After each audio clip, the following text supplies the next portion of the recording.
রূপ যৌবনে পরিপূর্ণ অপরূপা সুন্দরী এক মেয়ে জঙ্গলের পাশে থাকা নির্জন এক মেঠো পথ দিয়ে হেঁটে যাচ্ছে।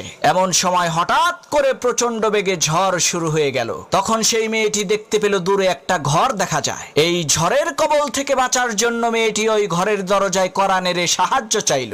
একজন টকবগে যুবক ছেলে ঘরের ভেতর থেকে দরজা খুলে সেই সুন্দরী মেয়েটাকে আশ্রয় দিল। এদিকে দিন পেরিয়ে রাত হয়ে যাচ্ছে, কিন্তু ঝড় বৃষ্টি থামার কোনো নামগন্ধ নাই। এমন সময় মেয়েটি দেখতে পেল সেই যুবক ছেলেটি তার হাতের আঙ্গুল মোমবাতির আগুনে পুড়াচ্ছে। এই দৃশ্য দেখে মেয়েটি প্রচন্ড পরিমাণে আশ্চর্য হয়ে বলতে লাগলো, হায় হায় সর্বনাশ, এটা কি মানুষ নাকি অন্য কিছু?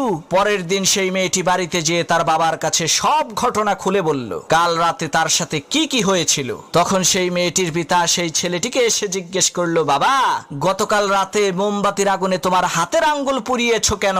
তখন সেই ছেলেটি বলতে লাগলো, চাচা, প্রচন্ড ঝড়ের রাতে আমার এই নির্জন ঘরের মধ্যে আপনার সুন্দরী মেয়েটাকে দেখে আমার মনের মধ্যে কুপ্রবৃত্তি চলে আসলো। তখন আমি আমার হাতকে মোমবাতির আগুনে পুড়িয়ে মনকে বোঝালাম, ওরে মন, এই দুনিয়ার সাধারণ আগুনই তো তুমি সহ্য করতে পারো না, তাহলে জাহান্নামের ওই কঠিন আগুন তুমি কিভাবে সহ্য করবা? ছেলেটির এই সততা দেখে লোকটি বলল, বাবা, একটা রাত তুমি ধৈর্য ধারণ করেছো, তার বিনিময়ে আল্লাহ রাব্বুল আলামিন সারা জীবনের জন্য আমার এই সুন্দরী মেয়েটাকে তোমার করে দিল।